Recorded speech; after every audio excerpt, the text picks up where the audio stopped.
How's it going, everybody? We did it! We did it. Marty's back. I did, man. Podcast Unlocked, the world's number one time. Xbox podcast. Episode 213 for September 23rd. Fall is officially here, and I'm officially old. Had myself a birthday over the weekend. Woo! Oh, happy birthday, man. 21. Finally 21 again! Yeah. Woohoo! God, 35. That's Wow. just not okay anymore. Mid-30s. Officially mid-30s. Like, what?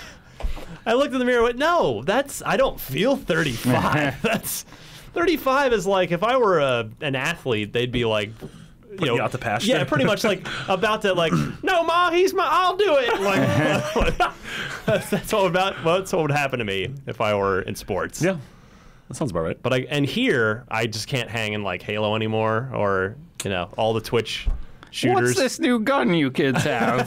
Well, it's because none of us have the energy to stay up till 4:30 in the morning playing Destiny every night. Oh, I don't have the energy either. I just do it. Yeah.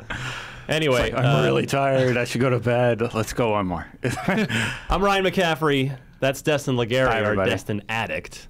Destiny addict. Yeah. Yeah. I think you've got a problem. I do. But I guess it's a good problem compared to a lot of Keeps me problems. employed somehow. Yeah. I'm dying for my job. Marty Sliva, back from the literal globe hopping, globe trotting. Yeah, I was in Quebec for the Assassin's Creed Syndicate stuff. I was in PAX. I was in Wisconsin at a wedding. Officiating. I think that was it. Was that anywhere else? Was that? Now I'm worried. I wasn't at TGS. I don't know. You were at Gamescom? You were at Gamescom, right? No, I don't think so. Well, he hasn't. Why do I have memories of today. drinking with you at Gamescom? My ghost was there. My little surrogate Andrew Goldfarb was there. There was a cardigan on a chair, and he thought it was you. They just kept giving it little colchins. Yeah. And Sean Finnegan, good to see you, my friend.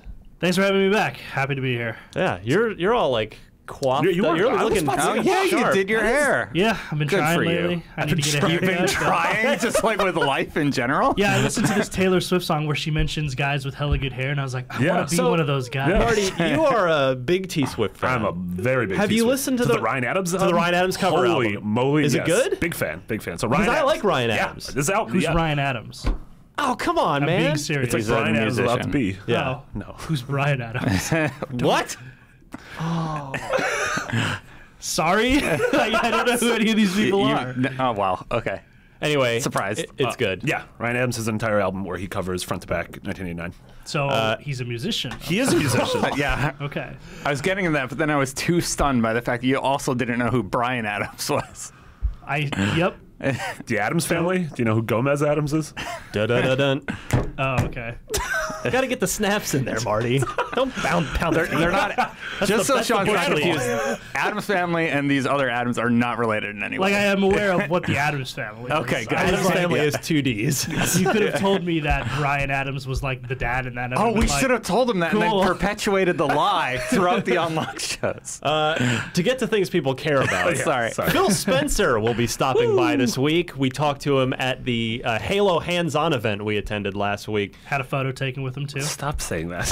I should actually introduce myself to that guy instead of just like being in rooms where we're both doing interviews in separate corners together. Yeah. Well, maybe you should have come to the event, and then you could have met him. I couldn't. You were I invited. I though. know. No, he's played too much Destiny to go to. No, actually, the spot was filled. Yeah, I you really, guys- I really wanted to go, and I had to take your spot, Sean, on the live stream, so you could go. You guys could Bitter. totally. You and Phil could bro it out over Destiny because Yeah. he plays Oh, a lot. yeah. And you Yeah. play a lot. Oh God, I wonder if he's hooked right He now, is. like You with can look at with his- the new stuff. Oh, he was telling me he I was. talked to him Yeah. about Yeah. it there at the event. Anyway, Loves it. Phil's going to be on the show. It'll stay tuned for that after the news and the marketplace report. It's about a 20 or so minute conversation, I think.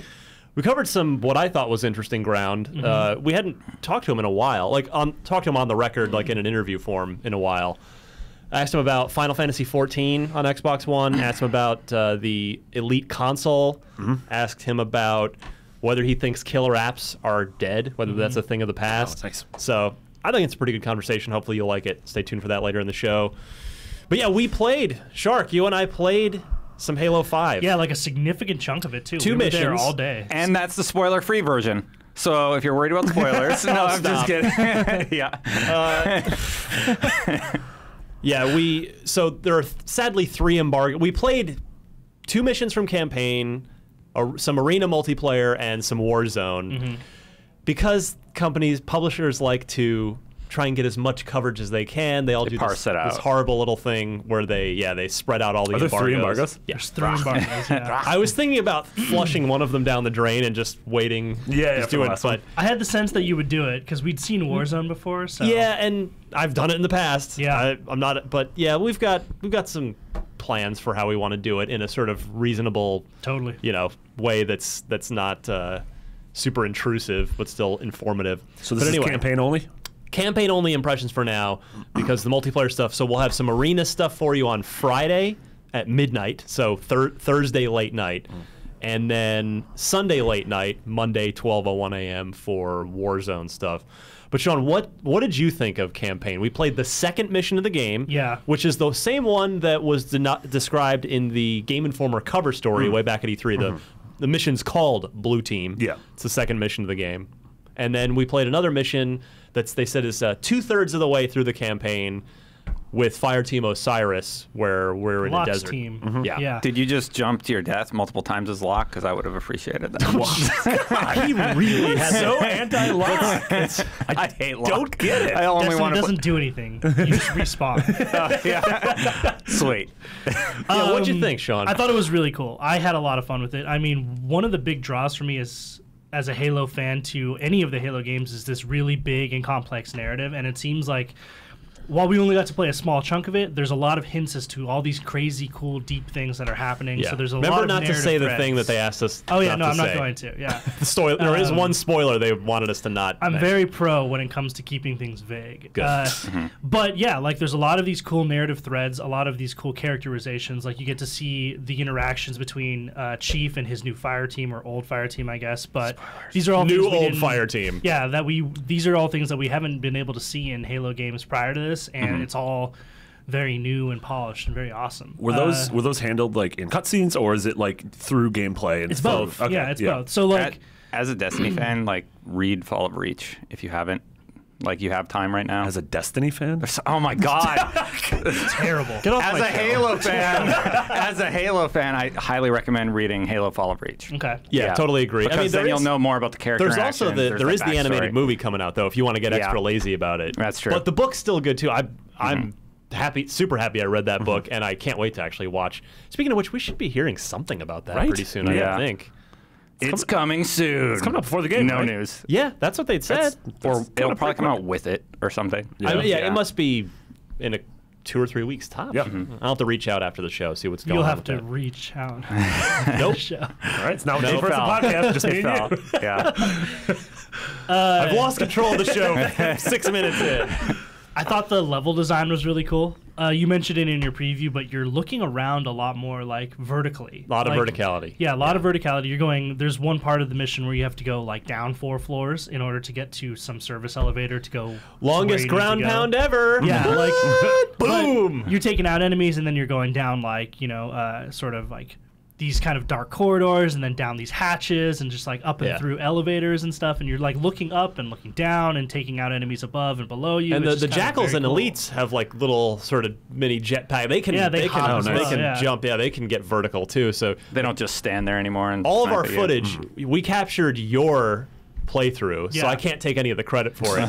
You had some cool stuff that's I think it's in the preview that made the final cut Certainly. of like just picking dudes off in midair. It feels like Halo, right? Like you still feel the same sort of floatiness and speed that you've always felt, Yeah. but it feels just a lot more naturally evolved. Like it's certainly faster. Like you Yes. feel more powerful because of your new Spartan abilities.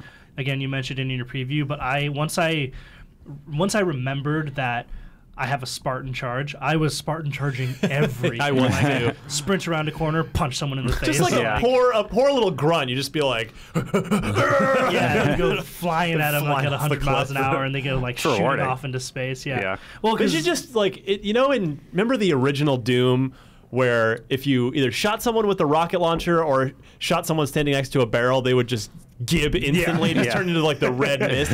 That's what should happen. yeah, That'd be they amazing. should just Spartan explode charge and into like a grunt, million like, pieces. Boom! And they're just gone. Yeah, it's super useful though. Like, I mean, don't charge. Like, it even works really well against elites because it'll not one shot them, but take their shield off, and then Yeah. you could just like pop them in the face with a pistol or a shotgun or something Yeah. like that.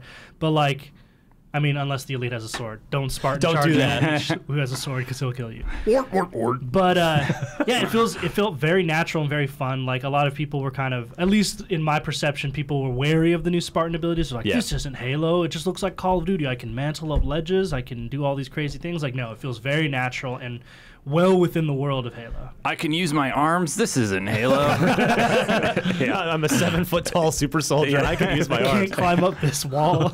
Yeah, I mean, I would kindly ask that you go watch my video preview either on YouTube or IGN. Heck, watch it on the Xbox One app, which maybe you're watching this show there right now.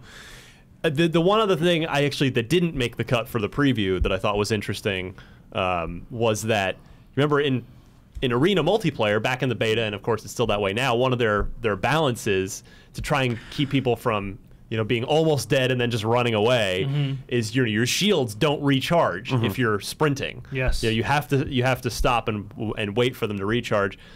Does not apply in, at least on normal difficulty in the campaign. Yeah. You can be running away and they'll still recharge. So I'm sure on Legendary, which I didn't try. I could have, but I didn't.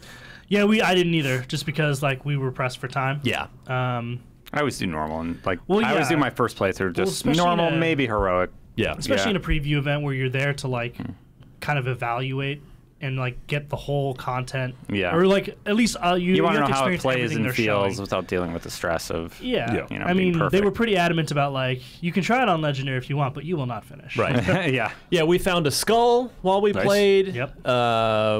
There are data pads, like little intel things around, which give some backstory, Context, which yeah. we had no context for it. Do the data Like, pads like kick you out to that other nope. app? Like they I play, really didn't like that. These little like they just like sort of light iPad up. things, Yeah, they like yeah. sort of Okay. light up, and then actually the only thing I didn't like about those I know what you're gonna say. is you have to hang near them to yeah. hear them. They don't just like pipe into your. It's not just like the audio headset. logs in like Bioshock or anything. Right. Yeah. You Vox actually, phones. if Yeah. they're you have to be near them for Yeah. them to for you to be able to hear them, which was a little dumb. So that was you were describing the chief level mostly, right? Yeah, How yeah. was- So how was that was Locke's mostly level? Locke's level was admittedly a little less interesting to me because it Good. was just stuff that we'd seen. I don't know, kind of- man. The Kraken part was awesome. Yeah, that part's cool. Was Kraken? Yeah. A mythical beast. Watch the video preview. Yeah, no, there's this like is this a spoiler? No. We called Yeah. out spoilers at the beginning. Yeah, so there's this yeah. Kraken, it's this giant Covenant like drill it's weapon type like thing. it makes a scarab look like Very small. infant. Oh, that's just awesome. is like Yeah, it's huge. This thing's massive. Like you have to fly to it. You can't board it any other way except for flying to it. But yeah, like that was pretty cool. That whole part was cool. There's also this like little puzzle area within this temple that was kind of cool that you Yep. had to like for once you entered a room and instead like to clear the room you didn't have to shoot everything to get out. You had to like figure out a little puzzle. That was yeah, kind of cool. clamber up. Yeah. But I mean, I just found like the dynamic between the Spartans less interesting. Like I thought the story. I was way more interested in what Chief had to say with his teammates than what Locke had to say. Although Buck is hilarious because Nathan Fillion is Yeah. awesome. Yeah. He's good in every game he's in. Yeah. He's just a good actor. Don't you do it? Don't you do it? He's a major He's a main character. character. yeah. Oh, man. But yeah, so I mean, both of them were really interesting, and what was really cool that I didn't get to see much in the blue team mission was there's a lot of because it's a wide open temple area that we played on the Locke mission. There's all these sort of alternate pathways. This also made it into your preview, but like they do a lot of destructible walls because now you can Spartan charge through walls and find like that's neat. alternate pathways. Like the behind- Kool-Aid Man, just like Yeah, you just burst through a wall and there's grunts and they're like, "Hey!" and you just Yeah. punch them in the face. Also, That sounds awesome. The skull Yeah. we found, you had to bust through a floor. Yeah. Ooh. In order to You get had to it. yeah, that one's you wouldn't have found that. I don't think anyone would have found that normally. If, Do they use the How power did of the we find cloud it? I to think do that? Jared Find found it? it because Jared is like he's like a bloodhound with Yeah. that stuff. He just sniffs it out. there's a room where you fight these hunter. No, it's not the hunter room. Yeah, It's when right you're- after that. When Oh, you're on it was? wikis, you Oh. play games very differently. You know, just yeah. run around We don't- searching like an idiot. Yeah, but you have to jump yeah. on a platform and then across from one platform to like a vent, and then from a vent onto a pipe, and then you run across the pipe all the way across the room back Yeah. to where you started, and then there's this hole, and then you climb in the hole, and then when you drop to the bottom of the hole, there's another hole, and you have to like It's a hole you have inside to, a like, hole. Jared found that. ground pound through the hole Wow. into this room where there's a special weapon and the skull, and I was like, this how did you find this? It's great. That was Jared's whole preview process, just Exactly. finding that one thing. All right. Yeah, I am stoked. There's something about a Halo campaign that just Yeah, it gets just me feels, excited. it feels big. It feels like does. I love the scope of it. I think that's something people have a hard time replicating, and I actually haven't seen another sci-fi shooter do it. Like Halo's world feels big. It feels like there's so much going on, and as someone who like really loves the lore and the sort of story and the narrative of it, I just can't wait to dive in. It's cool. Yeah. Good stuff. Ground Speaking of- pounding. Ground pounding. Sorry. Speaking of Halo, Hunt the Truth, which Yes. I still get tweets of people saying thank you for making them aware of it. I didn't even realize we were going to be doing a listener service with that. I thought everybody Yeah. just knew. We were doing a better job than Microsoft was of making people aware of it. I was listening to it, and then I stopped around episode 4, and then we started talking about it on the show, and I'm like, all right, I'll finish it off. Yeah. And I like just started playing the playlist on my phone. Yeah, it's like Yeah. only what 13 or 12 episodes. 12 or 13, Yeah. and they're like Like- 10 to 20 minutes each. Yeah, they're not long. Like you could listen Put them to on it. in your car, on your Yeah. morning commute, if you're Yeah, on a, I was on a I was bus, listening. you know. So season 2 has begun. There's has? I didn't know that. Yeah, yes. See, I as didn't of know that. yesterday. PSA. Yeah. You're too busy playing Destiny. Yeah. There is a Oh, no, I am. you could listen to it during the load screens while you're sweet. waiting to go into orbit. There's a sort of episode 0 that's just a 2-minute like quick intro thing. I guess I just won't even spoil any of it. Yeah, no, I would because say- you should need to listen to episode or season 1. Yeah, like for those of you who are just catching up on this, like this is their sort of narrative-esque driven backstory Serial. It's context. serial, but Halo. but in It's the all Halo audio. universe. Yeah. It's a fascinating little podcast. You should definitely. I think like they started releasing it. I don't know when exactly, but it's kind of. I kind of perceived it as like, hey, this is the Halo hype machine, kind of at work, and I kind of wrote it off.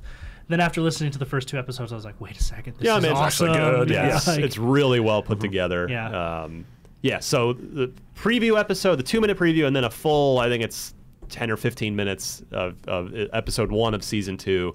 And I'm already like, okay, all right, this is going to be interesting. I'm curious to see where this goes. Definitely listen to it if you have not caught up already. And what else? Rock Band 4 is in the house. Oh, yeah. Woo! I saw you. That's what I'm doing after this. Ryan was so excited. Somebody came up to me like, are we going to do an unboxing video? I was like, it's too late. I already opened it and built everything. I walked in.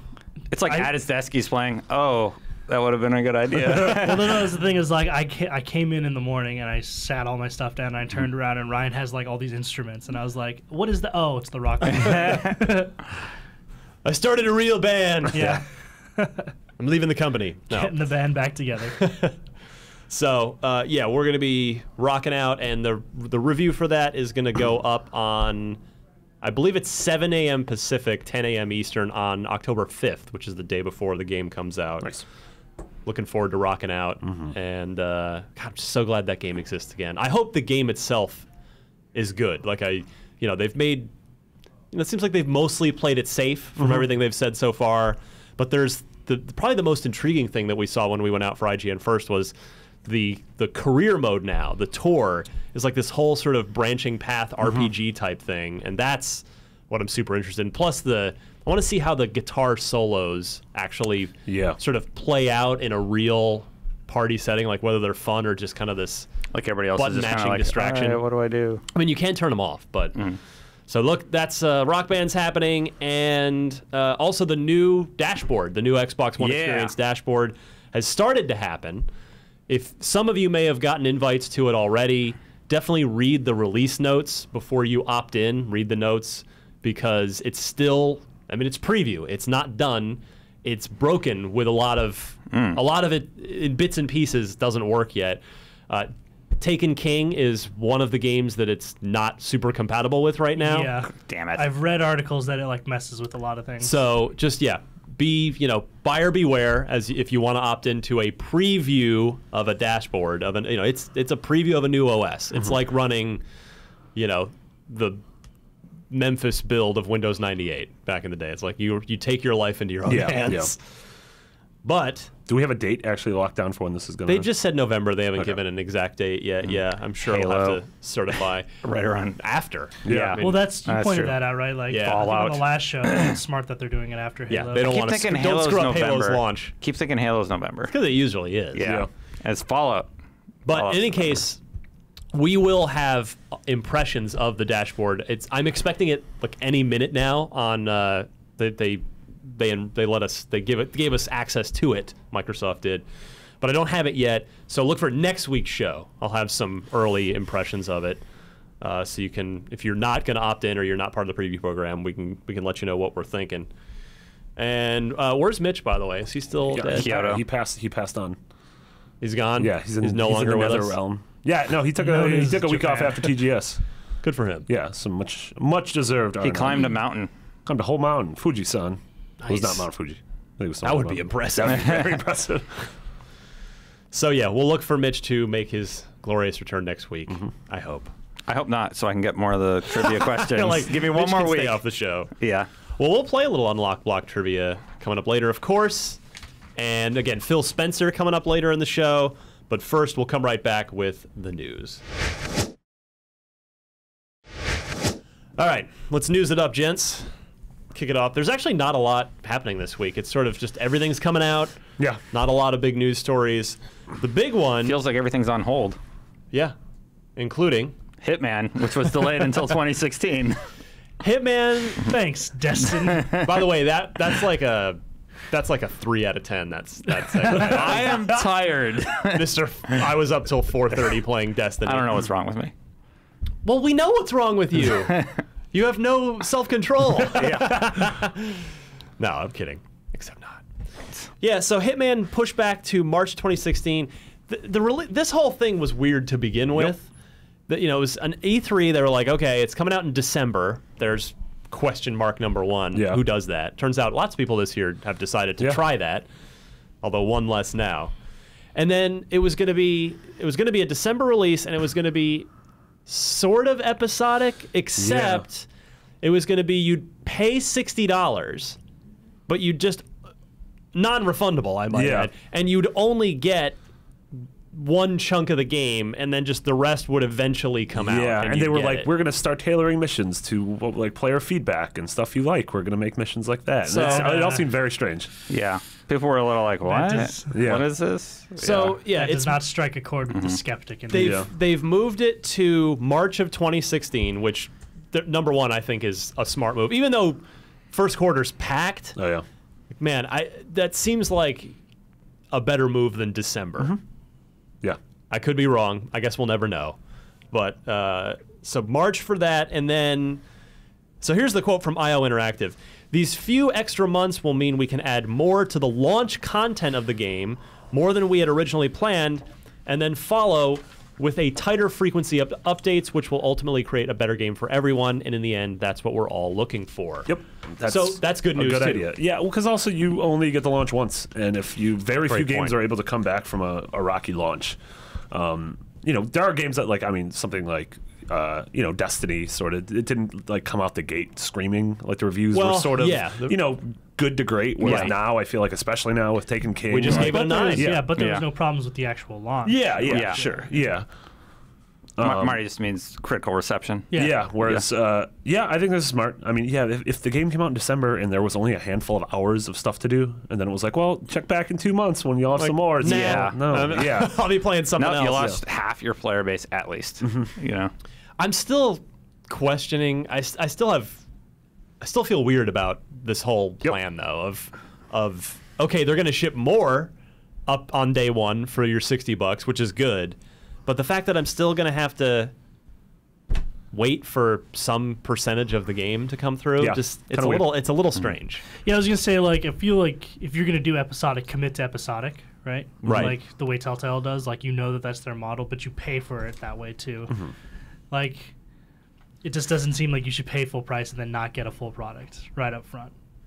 You know? Yeah. That being said, I'm like really stoked for this game because Splinter Cell is on a lull right now. It's been 2 years since Splinter Cell with no new one announced. They're not yet. abandoning that. You don't think? No, right? no, certainly not. It's Yeah. just we're just, it's probably going to be. If I were, I really like Blacklist. Like it was super really good. Yeah, it was such a great. I reviewed it. It was such a great balance to me between, because we're probably never going to get a Chaos Theory again in the sense of like just a hardcore, just deal with it kind of stealth game, but Conviction went way too far the other way for me. Even though I enjoyed it, it just was like, this isn't Splinter Cell. I like the Mark and Execute. And Blacklist was a nice middle ground between those two. So yeah, I'm sure if I were a betting man, which I am, you listen to this show, you know, I think there will be a Splinter Cell announced at some point next year. Maybe it'll be one of Ubisoft's patented E3 surprises. Or what? And I think Splinter Cell, Xbox exclusive, timed exclusive. Do you think anymore. that would ever happen? I think those days are over. Yeah, especially with Ubisoft. It wasn't not going to do that. Blacklist, right? I think. No, it came out everywhere. Yeah, wasn't it? It was even on Wii U. PC and PS3. Yeah, I think you'll only see timed exclusives on really big properties. Yeah, I think Splinter Cell's big. Yeah, but Ubisoft doesn't. I'd say Splinter Cell's comparable to Tomb Raider. That's all I'm saying. No, you guys don't think so? I think Tomb Raider's bigger. You could make. I think it was bigger in the 90s. You could make an argument. Yeah. But yeah, I mean, you're basing, of course, because literally every Splinter Cell for a console was either exclusive or timed exclusive to the Xbox platform up until Blacklist. Even Conviction even was. You guys are right, though. Ubisoft would never do that. They're cross-platform now. Yeah. Pretty well entrenched multi-platform. But in any case, I think we will get a new Splinter Cell next year. But in the meantime, that's what I'm saying. It's what I saw, basically a walkthrough. It wasn't even really gameplay of Hitman, the new Hitman at E3, and I really like the direction. They're totally going back to the blood money kind of roots, which is awesome. Just huge open area, just a million different ways to do stuff, and it's a sandbox. Yeah. So I'm stoked for the game. I think it's also smart. I don't know if this was a conscious decision, but to get a little bit further away from the shadow of Phantom Pain, and like Metal Gear and Hitman aren't really a one-to-one comparison, but like Metal Gear is so huge and fantastic that like if you're trying to do anything stealthy, it's almost smart to just distance yourself. Put yourself in the next year. Yeah. I thought you were gonna say distance itself from the movie. It's a stretch, but do you think did the movie tank? The movie tanked. Yeah. It came out again. Yeah. Wow. Isn't this the second? Yeah, there was the Timothy Oliphant version, which I saw. I don't remember it being terrible. I watched it and I was like, do you remember it? No, Oliphant's a good actor not at all. too. Yeah, that's not a good sign. He's a really good actor. It's just they always get the scripts wrong. Deadwood. And this one was he an unknown guy or has he been in a? I didn't recognize him. Yeah. It's also one of those Deadwood, Girl Next Door. Great. I never think. I don't know Hitman. I don't play Hitman for its story. I don't think Agent 47 is a particularly interesting character. He's sort of a bland psychopath. Right. Yeah. I mean, I think a lot of people saw through that in the trailer. Like the trailers for that movie marketed it as like this sort of, I don't know, ultra action-packed, spectacle-oriented, almost Crank style level action movie, where it's just like. You're supposed to kind of buy into the fact that it's just going to be that and not like a story. And I think that really, they bet on that and it ended up putting people off. And the movie tanked critically and commercially. Yep. I just feel like it may be a stretch, but maybe they're like, let's let people forget about that before we launch our game. Yeah. By the way, did you guys see the trailer for, I'm blanking on the name now, the first person movie? Yes, I didn't see the trailer. Yeah, I haven't seen that yet. I don't know what it's called. Was it called, not hard, was it called Hardcore? Yeah, you're sure you're right. It's called Hardcore. Don't like that it's name. literally, it's a first-person shooter movie. Yeah. You guys haven't seen the trailer? I haven't watched it yet. Everybody was talking about it, though. Remember when the first-person like chase action YouTube video came out? It's that same guy, and on the strength of that YouTube video, he sold a deal for a feature-length movie of that exact same thing, where the whole thing is shot from first-person perspective, basically on like GoPros or like story cams, and it looks really intense. Like it looks. And it's hyper violent intense. too. It looks like something I could not watch for 2 hours. Yeah, I mean, to be honest. I said the same thing to a lot of our like film dudes out there. I was talking to Mike P and Mike Aransky, and I was just like, this looks really interesting, but it only looks interesting because the execution is cool. Like they're like, let's commit to this first person idea and do the whole movie that way. But like, there's a bunch of shots where I'm like, I would have loved to see that shot in a close up or a reaction shot right here. I mean.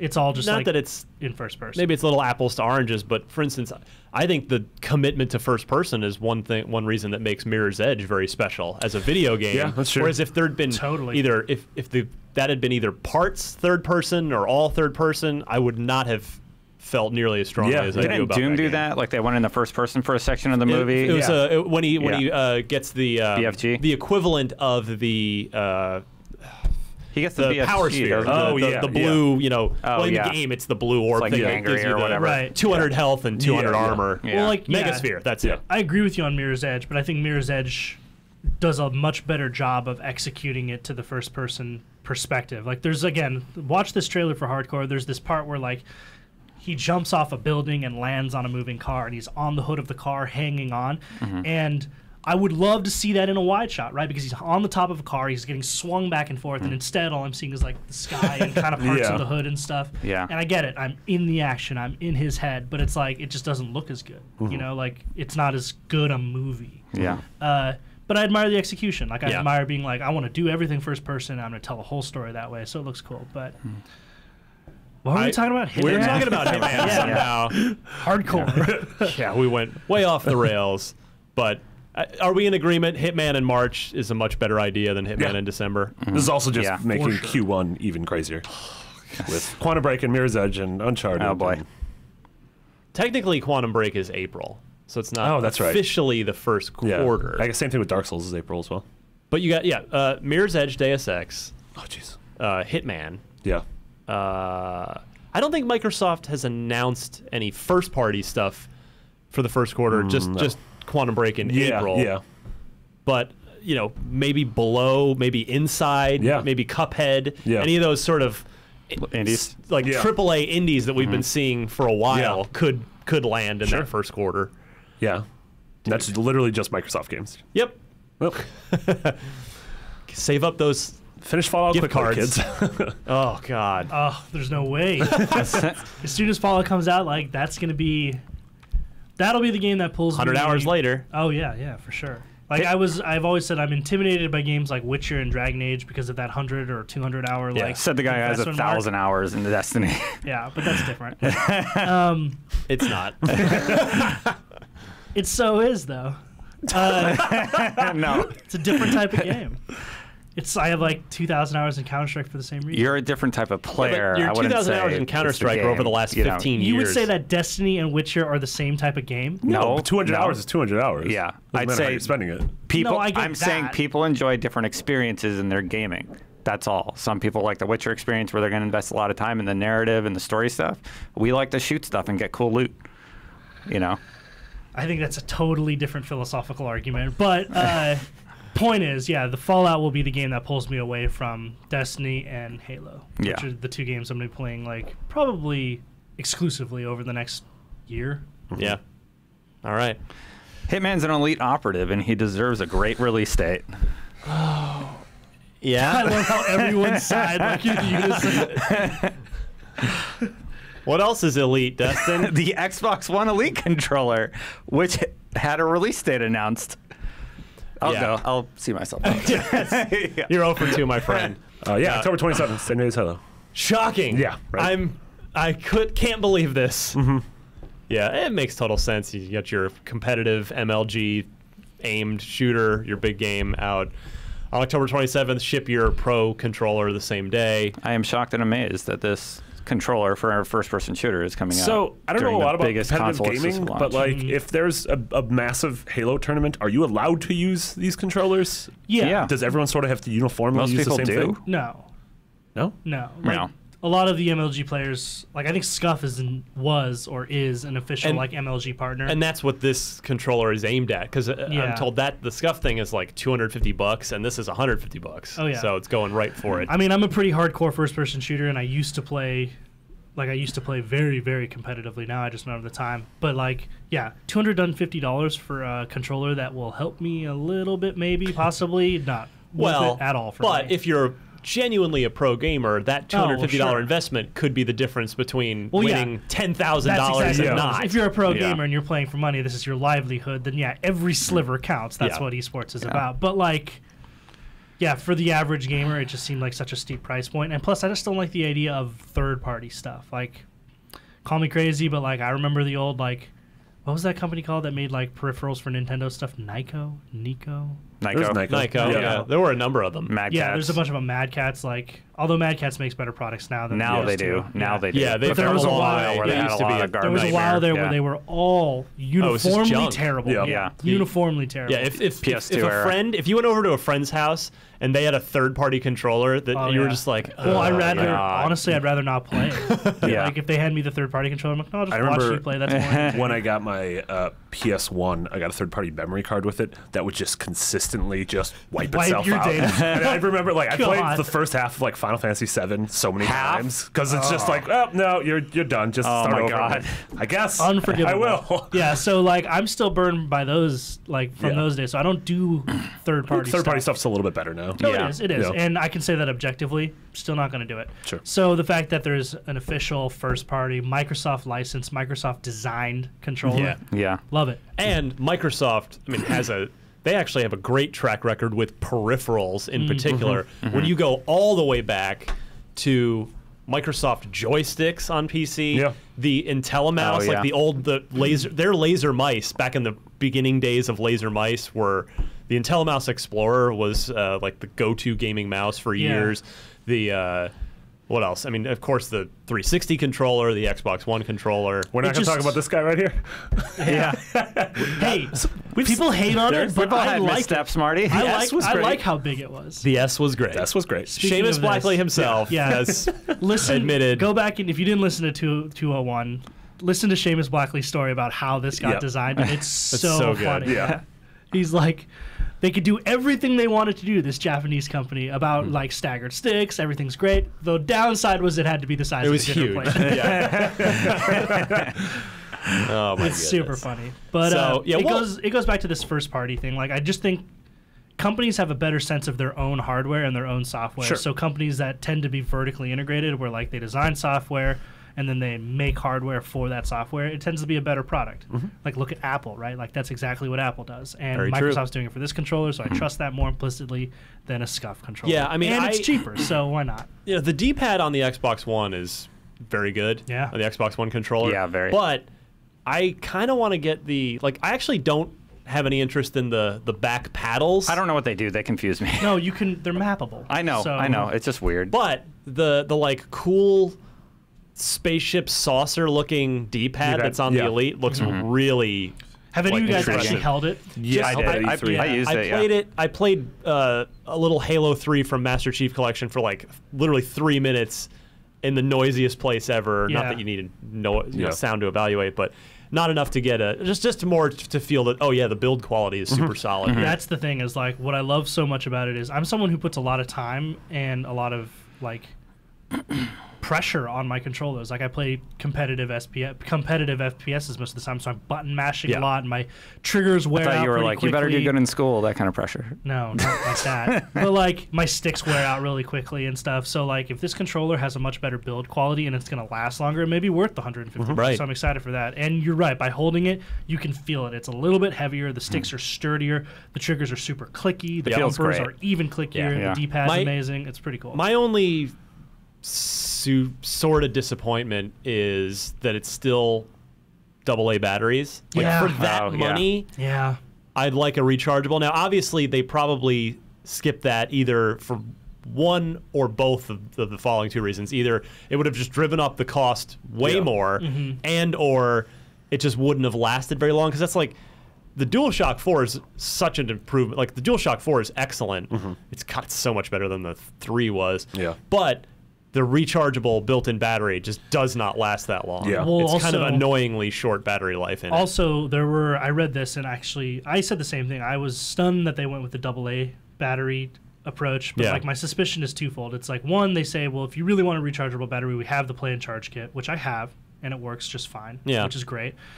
The other thing is that PS3 and PS4 people have complained a lot that when the controller battery dies, like, the whole controller You're is done. dead. That's Like, true. you have to replace the whole That's a thing. fair You can't point. just switch the battery out.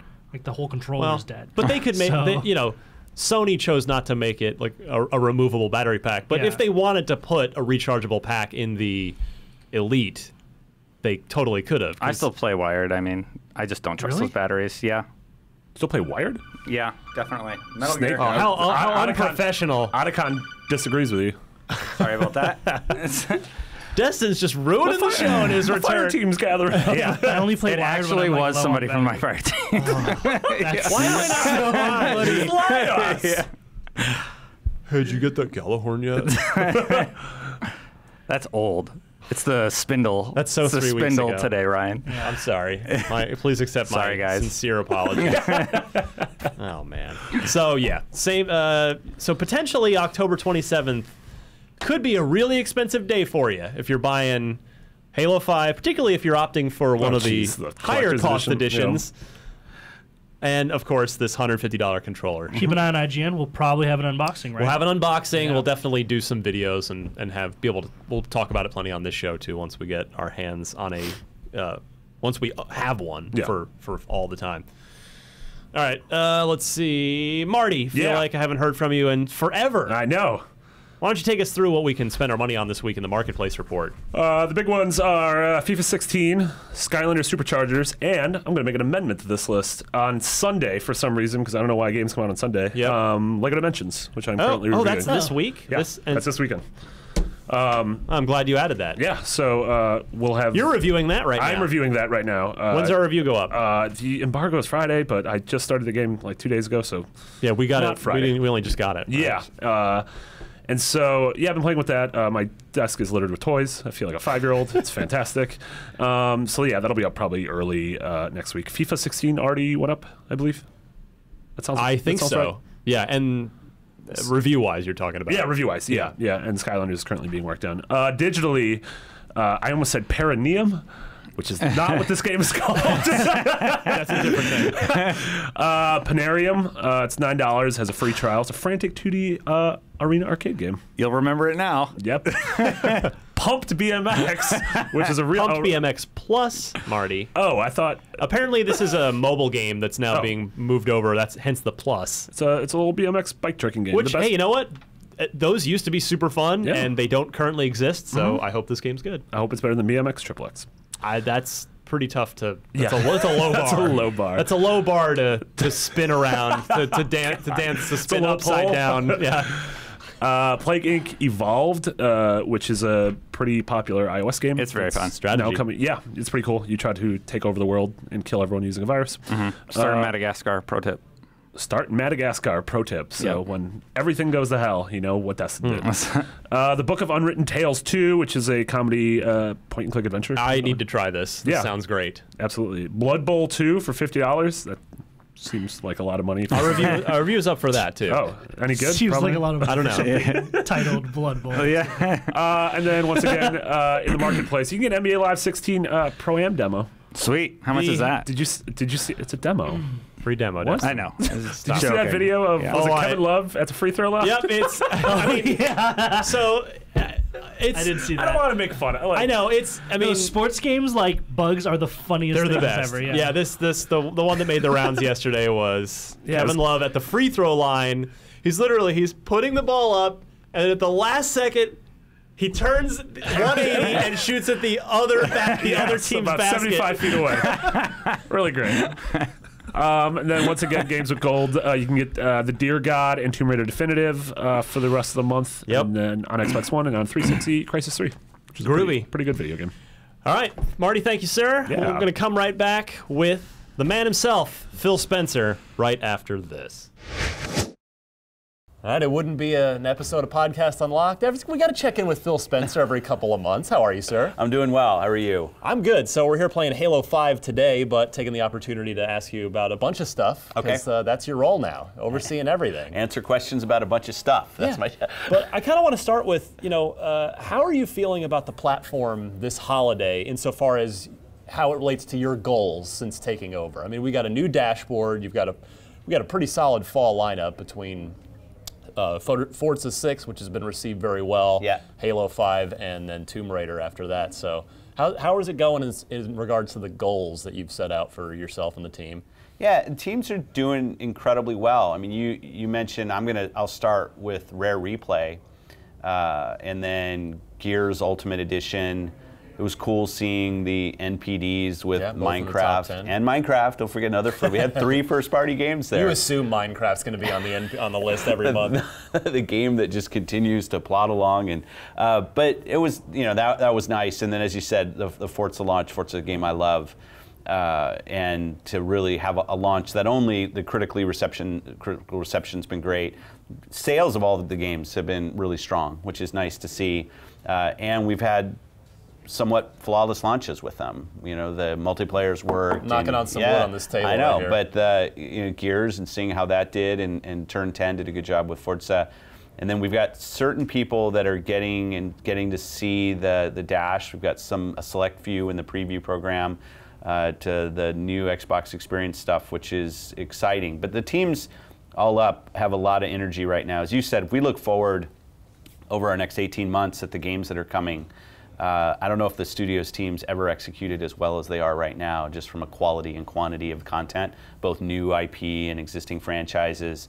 It's fun, and people are buying our console, which is great to see as well. Yeah, well, you're hitting a couple. I was going to save a couple of these for later, but I'll start actually. You mentioned smooth launches.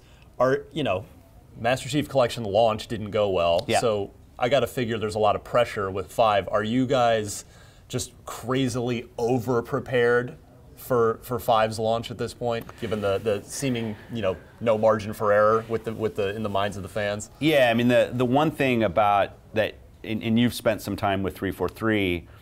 No team took the challenges we had around the launch of Master Chief harder than 343. Even though a lot of the team was already on Halo 5, that it hit that whole studio incredibly hard, and you don't have to walk into that building and bring up the focus on multiplayer stability. Right now, it's like at their core. We've been looking and running a lot more broad tests than we did with Master Chief because we learned, and bringing in a variety of locations around the planet, getting thousands of tests going at the same time, and feel good about those numbers. Launch when you're adding millions of people on a single day is always an interesting time, but the team is hyper focused on the launch of this product, and they know that both for the longevity of the franchise and this game, that having a good launch is critical. So what are your goals as the head of Xbox for 2016? It's a good question. What boxes do you need to check for its 2016 to be a good year? The thing I focus on as much as anything as that kind of meta of how Xbox is doing is Xbox Live. Like, the thing I'm looking at all the time is how many gamers and players do we have on Xbox Live? What are they doing? What's the diversity of content there? Looking, and those numbers right now are really strong. It's all based on the back of great games, right? When you look at what people do on Xbox Live, they play games. Sure. But that's a big focus for us and the team, is how do we continue to grow the vibrancy of Xbox Live? And I think that's kind of one number we can focus on that encapsulates a lot of things that then the teams go off and drive. It's not the only thing that we focus on, but that's important. We know the best on-ramp to Xbox Live is Xbox One. And selling Xbox Ones is a great way to grow the live base. We're seeing more and more people coming from Windows 10. We obviously have 360 people who are still playing at time. We just did a new Flash update for the 360 base. So we kind of have 3 platforms that we're supporting now, and we're seeing great growth in live, which is nice. So you mentioned selling Xbox Ones. Sony just cut the price of the PS4 in Japan. Yeah. Historically, that has always meant that a U.S. price drop follows soon after. So are you prepared to respond if Sony does cut the price in North America, or do you feel like you're good where you are? I fully expect that they'll drop price. Like, when I just think about, as you said, the kind of playbook that they've used in the past. We feel good about the plans that we have in place going into holiday. And if history tells, then we'll see a price drop from them coming. It's great for gamers when price competition happens. We saw that last holiday, and we saw crazy sales numbers from all the consoles. Going into the holidays, always a good time to do it. They've talked about Paris Game Week and that being an important week for them. I don't know, it happens to be right before November, maybe. Yeah, interesting timing. So we'll see what happens. But yeah, we've planned out both from bundles and other things what we'll be doing through the holiday, and we feel good about our plans. So on that similar note, you guys have been pretty aggressive with price cuts and the bundles. So I'm kind of curious, just from a platform health perspective, is every Xbox One sold at a profit now? And the reason I ask that is because just historically, certainly on the Xbox platform, it usually takes a couple of years for efficiencies and whatnot. You've sold them at a loss typically, and so is everyone in the green at this point? It's kind of, I'm not trying to dodge the question, it's kind of hard to answer specifically because of just the economics on an individual console with the game that you put in and how much you paid for the game and everything. What I can say is the Xbox business all up is in a healthy position. Yeah. And that was something, while probably wasn't on my t-shirt when I took the job, is something that was incredibly important to me, because I knew I love this business, I love Xbox, and I love the customers that we have. And when we sell a console to a customer, I want to make a long-term commitment to them that the company I work for and the brand is something that will be supported into the future. And I knew if we're not running a good business, that I couldn't really say that with a straight face, because we're a publicly traded company, and it's about making money with the business that we're in. Now, we also sit in a company that has Windows and Office, probably two of the most profitable franchises of all time. So I'm definitely we're not giving away Windows for free now. It still is a good business, and so I'm not standing up saying Xbox is a business equivalent to those. But I knew I had to get the kind of fundamental business of what Xbox is about into a good spot, so that I could be truthful with the fans when they say, hey, should I buy an Xbox One? I say yes. I know it's not only about what we're doing now, but what we're doing in the future. I want to riff on that just a little bit more, because one of the things that I sometimes hear from people as we're doing things on Windows is, hey, you're taking away capabilities on my Xbox. And I want people to understand that for us on Team Xbox and driving our business, the more games that we sell, the more people we get into Xbox Live, more consoles we sell, the more people buy games, buy Xbox games, the healthier the business is and the more we can invest. And you see us now with our first-party portfolio and the games that we have, and I'm incredibly proud of the new IP that we're working on, the franchises that are, the existing franchises that we're building. I just feel like that people should understand that the health of the business and our ability to sell more means that we can invest more and we can do more. And in the end, that means their Xbox experience all up will be more valuable to them. And that's our goal. So as we're partnering with our fans and our customers to help grow this business and make it more interesting, know that our goal is to do as much as we can, and making a successful business is part of that. We just came a long way from, are we making money on consoles? we're in some short version, we've come a long way from bleeding red ink on every original Xbox sold. Yeah, I mean, definitely the plan from the beginning, on the original Xbox, the OG Xbox, that was kind of, let's go find some pieces on the shelf and put them together and build something.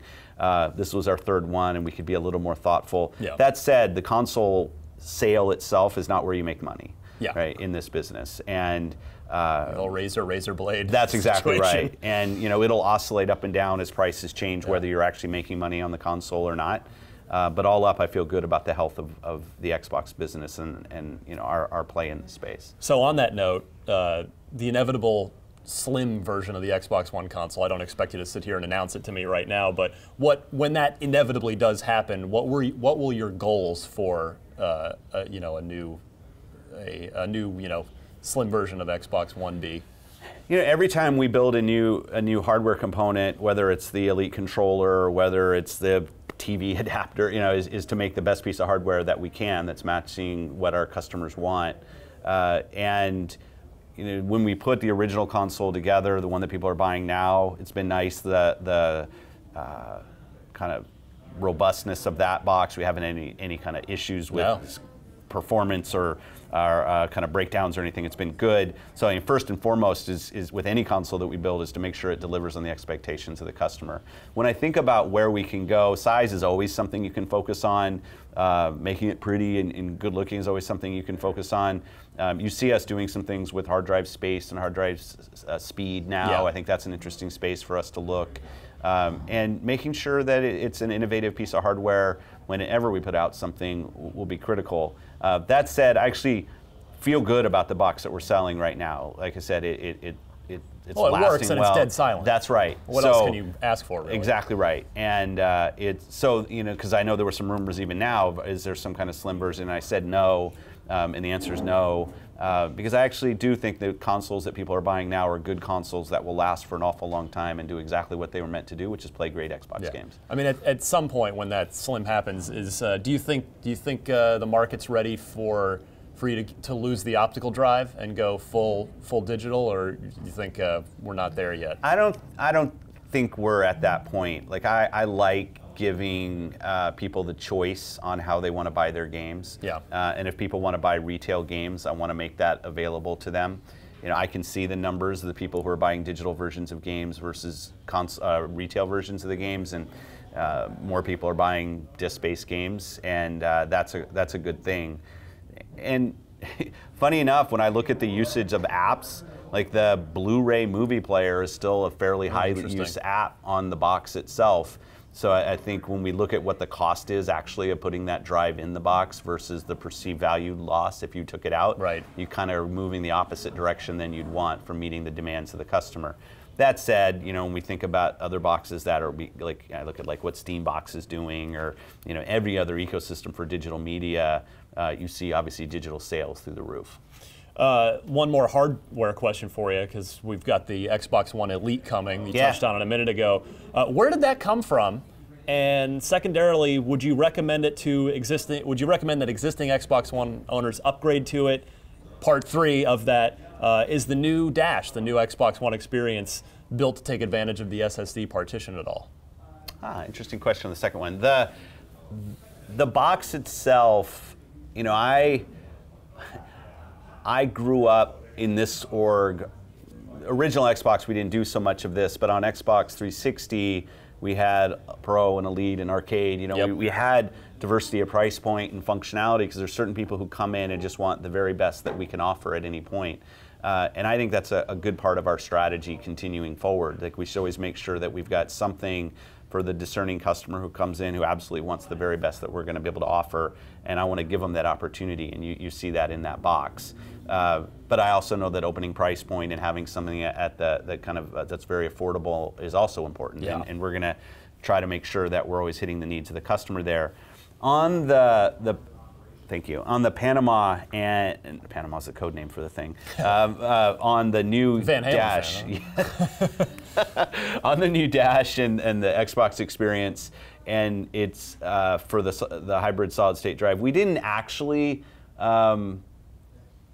It's not really going to exploit that in any way that would make an existing customer, like if you're really happy, like I'll take you, like you've got your Xbox One, I know you've bought your external hard drive and you've plugged it in, so you've kind of dealt with if space is an issue for you, you've dealt with that. You should go try it, but it really wasn't meant to try to flip you from your setup that you have now to a new. We know people will do that to that console. But there's nothing about the new Xbox experience itself that would also say, hey, that it will be faster. There's no doubt about that. But I don't know that it would be faster enough to say that that you'd want to go off and spend hundreds of dollars more to do that. So, thinking a little more broadly, this is something I've actually brought up on Locked from time to time. What do you think? Do you think the killer app is dead? I mean, obviously we wouldn't be sitting here without Halo, a killer app, but. I feel like when I don't see the sales numbers you see, but it seems like there hasn't been a real killer app since Wii Sports in 2006. In my opinion, you may disagree, but do you agree with that? And if so, do you think it just takes an entire portfolio of great first-party titles to lure a customer? Because that's what I see now when I look at Xbox One.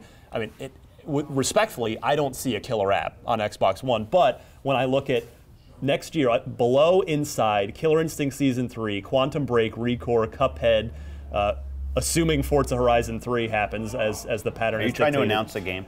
I will always try. Scalebound, Crackdown 3, Halo Wars 2, Sea of Thieves, Gears of War 4. When I look at that, I go, man, I need an Xbox One. So what do you think about killer app versus... obviously you want a portfolio, but do you think the killer app is a thing of the past? I don't actually think about it much. I don't know that that's right or wrong, but I don't. I do when you ask the question, and I kind of think through, I kind of take it as a sign of health in our business, that the diversity of the kinds of of games that are being played on console today. I mean, to some people, the killer app was The Witcher. To some people, it was Batman. Like, we saw sales of consoles go up when those games come out. Obviously, we're sitting here with Halo 5, and I know I've got millions and millions of 360 customers out there, and they kind of grew up with Halo as being the flagship franchise for Xbox, and now Halo 5 is going to come, and backward compatibility is here, and we think this is going to be a great time for 360 customers. But I think you're absolutely right. When I look at the live numbers and I see what's being played in the top 10, you've got a couple sports games, you've got a couple shooters, you've always got Minecraft sitting there, you've always got a couple of the new releases that pop. And I see that diversity of what people are doing in the box is a great thing for us in the gaming industry, because it's become less about everybody's going to go play game X for 2 months, and more that you see just people find their niche of what they like to go play, and they can go do that.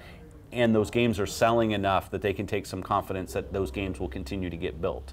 Right, and that's obviously what has to happen. You've got to have the games be built, and then you've got to see some financial return for people building those games. And I think that just means that overall there's health. I do think it's, when new hardware comes out, like the Wii or Kinect Sports was probably, or Dance Central, I guess, both of those around the Kinect launch. Unique input or maybe display paradigms. I think you probably will see something in the VR space that probably grabs everybody and says, okay, that's the one to go get. People have looked at like the HoloLens experience with Minecraft, which actually isn't a game yet. It's kind of still a demo, but said, boy, that looks like something that everybody would have to go get. But I agree with you in the console, but I take it as a sign of strength that we just have you have enough players buying enough stuff that you see a lot of different things as the killer app for an individual. A couple more for you. Can you walk me through, as I'm a big Halo Wars fan. Great. Can you walk me through how Halo Wars 2 came about, and how, were there other developers in the mix? Because, there's probably a short list of people that are even really qualified to make a Halo Wars 2 a good console RTS. So, was anybody else besides Relic in the mix? Not Relic. When did you come? Creative Assembly. Sorry. That's... Yeah, it's been a long day. No, that's okay. Creative Assembly. I even had it written down wrong. So I guess late last night when I wrote this stuff. Anyway, pardon my dumbassery. I'm not saying Relic would have been a bad choice. Creative Assembly. Yeah. So was there anybody else on the short list? And when do you sit down and go, yeah, green light? So you're exactly right in thinking about the studio as being critical to something like a Halo Wars. And not to divert, but just for a second, kind of what's going on a little bit with Phantom Dust is one of those examples as well. You got to have the right studio to go deliver the right game, otherwise it's just not going to work. Right. Getting the game done only makes you feel good at launch. You really want to have success with the game and make sure that all the pieces came together. Killer Instinct was another one that when we started to do that and you started to vet different studios who might do it, make sure you're going to find somebody who's going to do that franchise, do justice to the franchise. Halo Wars, console RTS, not, as you said, the problem space has few solutions when you think about studios that can really do this. Top of my list was Creative Assembly. When I think about the Total War and I think about their focus in the RTS space and a studio that has some console experience with some of the work that they've done, so it was great that they were interested, and obviously with the Sega relationship, there were kind of three parties getting talked about to make that happen. How it comes about, Bonnie and I sit down with the team. I'm a big fan of the franchise, so I probably push a little bit harder. We write up what we think the game is without a partner. We go out and solicit partners and say, hey, here's what we're trying to go do. In this case, solicit a partner. Here's what we'd want to go do, and see if they have passion, see if they have time, see if we can make the business terms work. Right. And then we start looking at production schedules and everything else. And the green light happens when all of those things are lined up. Here's what the game is, here's what we think the opportunity is, and here's who the partner is.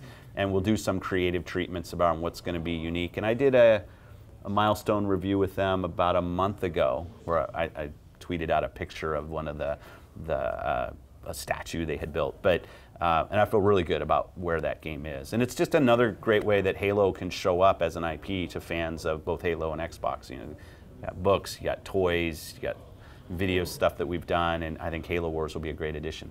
So where's my backwards compatibility on that? On Halo Wars 1. Yeah, no. It's got to happen, right? I mean, well, I've said already that I want all of our first-party franchises to be there. And that's one of the things that we've definitely talked about is, okay, there are a lot of people who played Halo Wars, but a lot of people who didn't play Halo Wars. And giving them the opportunity to go back and see why that franchise, I think, mattered. And backward compatibility means we can do that without having to go and crack open the code and redo the game in some way, I think would be a nice opportunity. Do you have any insight as to why Final Fantasy XIV is not on Xbox One? Is there anything you can offer to that? Because that's obviously, it's a fantastic, one of the best stories as far as development stories. This incredible turnaround is what is now a fantastic MMO on. Is there anything you can say about that?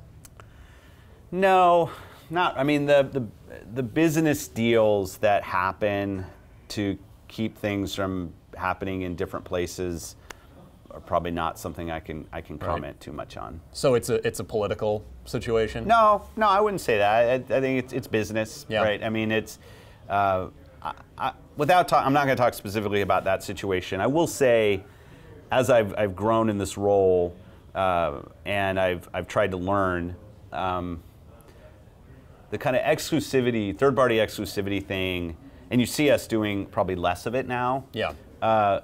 Is something that I'm not a huge fan of. I love working with third parties, don't get me wrong there. Like our work with Todd on Fallout and bringing PC mods to console. To me, that's us. Rise of the Tomb Raider is a Well, Rise of the Tomb Raider is example. a little different though, because like we're actively we're publishing that game. Yeah, so that's all in on that. Yeah, but the kind of the marketing of something just for time. Yeah. I like adding features. So we can work with Todd on Fallout and we get PC mods coming to Xbox, and people say, was that an exclusive feature? I fully expect that feature will end up on PlayStation. Well, he's already said so. Yeah, and it's just after, but later. We're gonna, because like we're not quite sure how it's gonna work yet. So it's great to be able to partner with this studio. We kind of know now, but like when we were originally talking about it, and to be able to build a solid relationship to make something happen. EA Access is another one of those where they wanted to build a vertical subscription that gave content offerings, and we said, okay, great, let's go partner to try to see if that is something we can do together. And it's features that bring something to games. In case of EA Access, people can decide to use it or not. In case of mods on Fallout, people can decide to use it or not. In the case of Fallout or Rise of the Tomb Raider, it's us getting involved in the production and publishing of a game. So, for us, for me and Xbox, I'm really going to focus on how our relationships with third parties bring something special to the game itself, and try to keep away from just the, hey, we're going to pay so that somebody else can't play with something. So no ray of optimism to offer at the moment in the case of Final Fantasy XIV. No, I mean, it's because like those, different kind of deals happen, right? And I know that's part of this business, and maybe it'll be my failing in the end, but it's just not something that I embrace. And definitely, specifically to any deal that's out there, whether it's that or something else, it's not something I can explicitly talk to. Sure. It's a little happier as we wrap up here. What's going on with Cuphead? It seemed apparently. I heard you're pumping more money into it. We're getting some just more content into that game. Big fan of the game in the studio. In fact, we've shown it here in the space where we happen to be sitting now, and been playing quite a bit of it. And when you find something that is special in its own way, which I think a lot of people see Cuphead as, I want to make sure a couple things. One, it has the time to get to the kind of ripeness that it needs before it comes out. And then if that happens at a time that's not great for a game like that, I want to also be able to work with the studio to give it the right launch time. Sure. And what we've seen is as you start to roll into this period where you get a lot of the bigger games launching, it's not a great time from a sales perspective for those kind of games that are smaller. So if we can work with the studio to give it enough time to land, at a time where I think it can have sales success. And you've seen us do things like with Max when it came out, Curse of the Brotherhood, and when that landed. I think and people have asked me, hey, what's going on with Inside? And a lot of these are around, well, let's make sure the game's coming out at a time that will matter for the game. And sometimes the studios could use some help in making that happen, because obviously they would like to see revenue. And if there's things that we can do to help make the game better and to make the studio whole and land the game at a time when people are actually going to have the appetite to go buy it, I'm absolutely in favor of us doing that. Awesome. Especially on something as cool as Cuphead. Have you played Sea of Thieves? And tell me about what your experience has been playing it over at Rare. Yeah, I have, and we've actually been playing Sea of Thieves for longer than people might expect. I mean, the first time I was playing with Phil Harrison over there, and just to give you a sense of kind of a while ago. We've been that's a game that's been under development for a while. People know my fixation with co-op gameplay and Destiny and things right now, and the emergent nature that happens in games when maybe you give people a real big palette of things that they're able to go do in a co-op space, I think will lead to some very cool features in that game. And I'm excited to see Rare take their heritage in kind of pure mechanics, gameplay, and character that they've built over so many years. Go look at Rare Replay. And bring it into more of a connected online space. I think we're going to see some real special things. The thing I want people to know is that the game has been under development for a little while. So certain people look at the turnaround and dates and other things and say, well, maybe it's not a full game. It's a game that we've been working on. And hopefully soon I'll be able to find out exactly what it is. Really what it is. Well, this isn't a great time for us to be talking about games that aren't this holiday. I think it's going to be, I loved while sometimes it was a grueling stretch from E3 and Comic-Con and Minecon and China Joy and Gamescom. Like, this summer has been a pretty amazing just PR jaunt. Next year is really going to be exciting, because I think about the games that we have to highlight. You've seen some of the Quantum Break and Scalebound stuff that we've done. Absolutely. Sea of Thieves, Halo. I mean, you went through the list. And when we're talking about new things, it's always it's different. It's not better or worse, but it's when you're explaining new worlds and new characters and new capabilities in our games. It's going to be a fun 2016 talking about all the things that are coming. And last question is, let's think a little more. Phil explains. So pull the camera up a little bit. This year, traditionally, we've never seen a big AAA game ship after Black Friday. It was just not a thing that was done. This year, Rainbow Six, Just Cause, and Hitman. So I'm kind of curious, would you ever do a major first-party release in December? Do you think the industry is changing in that regard? It's a great question, and it is. The problem we used to have is, honestly, if you didn't sell in your game before basically the Thanksgiving weekend, you weren't going to get more units on the shelf until sometime late in December. So you saw us really stocking Meaning the channel. sell in with the retailers. That's get right. Shelf so space. that when you go in the shelf space, and just availability, like in how many new units, because if you think about a Walmart or a Target or any big store, a GameStop, that the number of people who want to put new product on the shelf as things are selling out any day, like you just have nothing but stock people on the floor the whole time. Our capability there and our ability to ship directly to stores as opposed to going through distribution and all the other places that kind of add time, and this is an industry, this isn't an Xbox thing, has gone up considerably over the last few years, which means you're not worried about getting shelf space and exposure in the first, second week in December. It can actually work. And the other thing is the rise of digital. Yeah. And people can actually buy these games, because you buy these games digitally and it doesn't matter about shelf space, right? They just have to get exposed. We know that one of the busiest shopping days of the year is December 24th, right? It's not like there's not money to be had for these games later on in the year, and having those launches at more spread out, when everybody used to take November 1st to November 24th, or what is it, 26th this year or whatever, and just kind of carpet bomb every day of November with games, I don't think it was healthy for anybody. It wasn't healthy for the games or the gamers. So I like seeing them spread out, and our direct ship capability for retail and the digital availability of the games, I think, has helped quite a bit in making that possible. So maybe it's someday, the time may be coming where we'll see a major first-party Xbox release dropping in December. The thing I definitely want to allow is games to have enough time. Yeah. And I'm not afraid to slip something if we don't think it's ready. And you can say maybe that's hypocritical on like last year, on the back of last year's Master Chief and stuff. But it is true that like I want to give the teams the time, and if they need to move the game, and if that, that used to put a lot of pressure on teams. If you don't hit November 3rd, you're going to move to February 3rd because nothing happens in between. Yeah. And then if you're the studio, and then you're going to sell half as many units because you're at the holiday. It's like this vicious cycle that would mess with studios and teams. And I also like that we're seeing successful games ship in January, February, March as well, because maybe it's not just December. Maybe it's you see one of these big games move into the beginning of the year and really have great success there as well. All of that's more healthy for game development because it takes some of the pressure off time, and also more healthy for the industry because you just get great games that can get their time in the sun. All right, Phil Spencer, you still got your intern listening to Unlocked every week for you? I haven't listened this week yet, but I have been listening. Yes, good job. I always have a good time listening to the show. You were a little thin though, and sometimes during the summer it was like you had a couple people on. It would I thought you did a great job, but so many people traveling. All these summer shows we're talking about. They all abandoned me, Phil. What can I do? But appreciate you joining me. Thank you. And we're looking forward to a fantastic fall and great, as I listed, great 2016 on Xbox One. Thank you, Phil. Thanks, Ryan. All right, good stuff with Phil. Always good to chat with him. Bye, Phil. Miss you. Bye, Marty.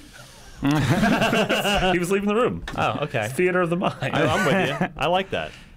You should start your Joy own of radio. serial, Marty. It would be amazing. Marty and Phil. Hunt the lies. Yeah, Marty's cereal would just be called cereal, Cereal. Yeah. Talking Like about chocolate. him eating. Oh, Yeah. can we start a serial review show? You'd please? play. I did that. You'd voice all the characters. So Tony the Tiger, Oh man. uh, Toucan Sam, Wheaties boy, Fred Flintstone. Count Fred Chocula. Flintstone. What's your Chocolate. toucan, Sam? Follow your nose. Wow, I was can't also believe I can't believe you remembered the tagline. I couldn't. I forgot my mom's birthday 2 years ago. You forgot your own birthday. It's the important things. Yeah, we learned Marty like a couple months ago.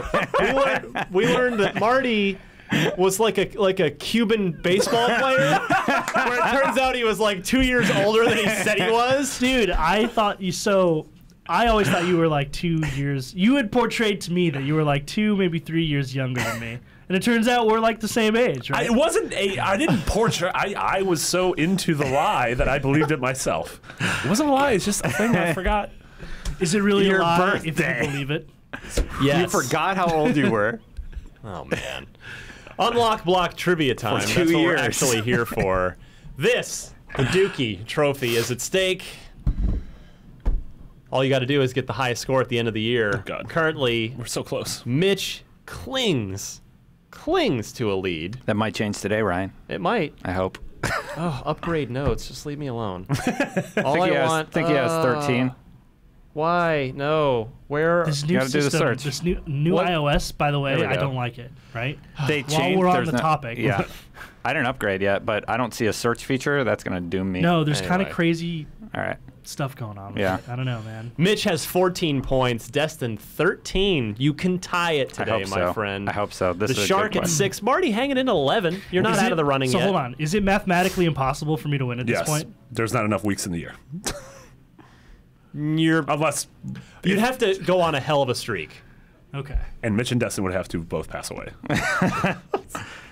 Or meet their untimely demise. Took a trip to Madagascar and Mitch got sick. What happened?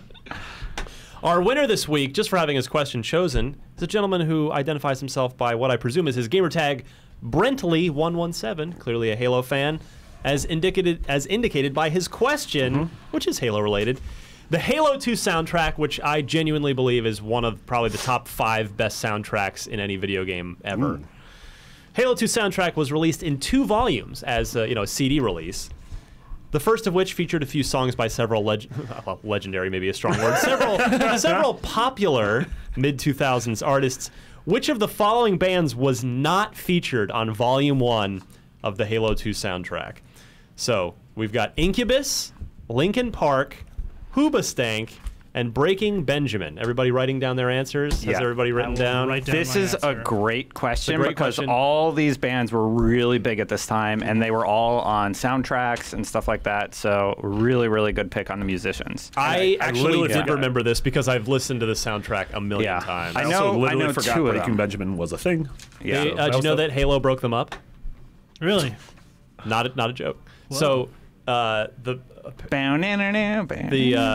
That dumb song I that think plays. I think I've told this story on the air before, but they put the song that was on the Halo 2 soundtrack, "Blow Me Away," was the band released it like years later. It was on the radio, but with a female like duet vocals, like sort of as a featuring so and so, and apparently the lead singer was super pissed about that, and the band broke up. Jeez.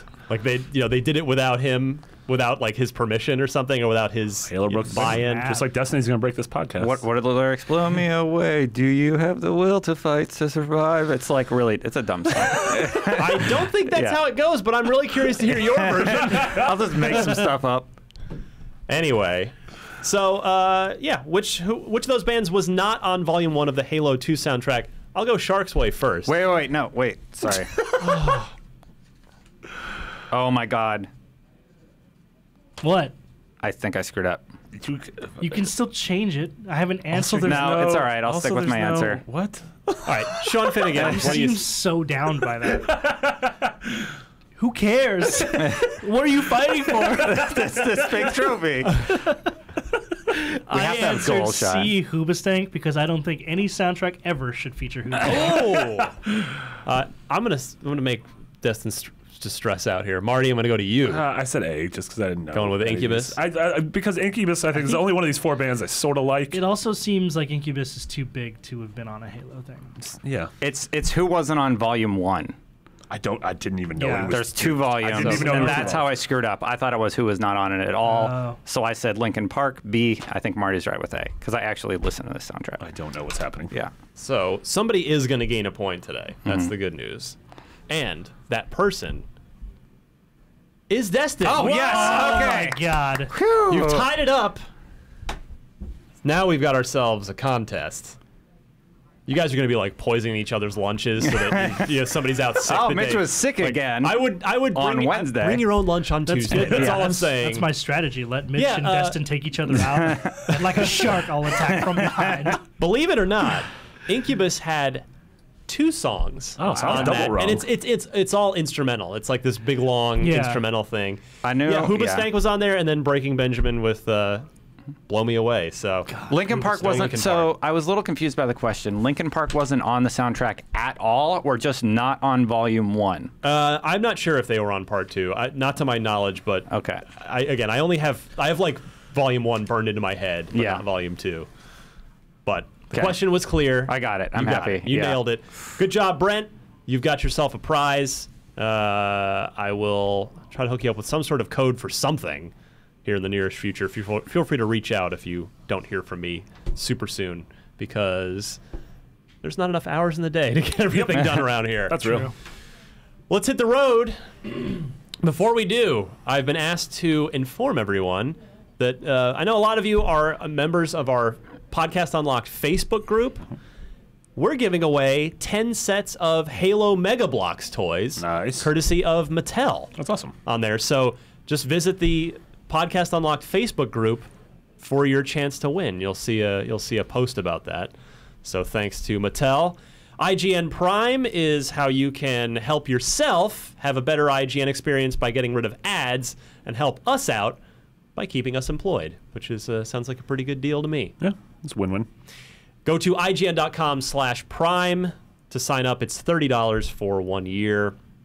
And then the other one, Destin, the T-shirts. I know you're a fan Yep. of the T-shirts. Go Fire to Team IGN. Chat has a sweet T-shirt. Yeah, the I Unlocked like- T-shirt's pretty nice too. I like both of the shirts of the shows that I'm on, but it's go.ign.com/store. Easy to You remember. You can check out a variety of T-shirts of all the different shows if you listen to a lot of our shows. Excellent. All Destin, take us home. What do you got to plug? I'm working on a lot of Destiny stuff. We're going to do raid strategy this week. So if you're about to run the raid in if you're a Destiny player, the raid does have some complex mechanics. So I mean, if you get stuck, come check out the video and we'll take you through that. There's a new weapon, the Spindle today, which you definitely want to get. Yeah. Groovy. Shark? Follow me on Twitter at I'm Finnegan. I also play a lot of Destiny. Add me on Xbox Live, Finnegan _II. I will always need people to PvP with and raid with. Like Destin said, the raid is really, really hard for those people who don't know. It took like the world's best crew 11 hours to finish it its first time. And my guess is that it will take casual players or like easygoing players months to finish it. Is Luke Smith the most sadistic man in gaming right now? It's really fun once you get it down. I wouldn't say the sadistic. mechanics are like it's not unfair. Yeah, like, the mechanics are tough, but but fair. Yeah, if you screw up, it's because you screwed up. Yeah. So it's cool. We'll be streaming a lot, so stay tuned to IGN and keep an eye out for our Destiny features. Excellent, Marty. Check out all the Assassin's Creed Syndicate stuff that we've been doing all month. Hells Earlier this week, we put up our sort of part 1 of Making of, which had a look at Jacob and Evie. And we have part 2 going up later this week, which is going to take a look at London in the game. Those are really good. Jacob and Evie, definitely from that video, the most interesting heroes we've had in Assassins in a while. Yeah, probably since Ezio. Yeah, totally agree with that. And in case we've all forgotten or unfollowed you because we thought you were dead. I'm at McBiggity with 2 G's and 2 T's. Groovy. 2 G's, 2 T's. Find me on Twitter at DMC_Ryan. There's a link on my profile if you like the shirt I'm wearing of my to my little web shop where you can buy one of your own. And what else? Like I said, working on the Rock Band review. The big thing, the Halo 5 preview. Video preview that I've got up right now on IGN or YouTube or the Xbox One app. And then, Sean, you and I are going to have some stuff for Arena multiplayer on Friday and Warzone on Monday. Nice.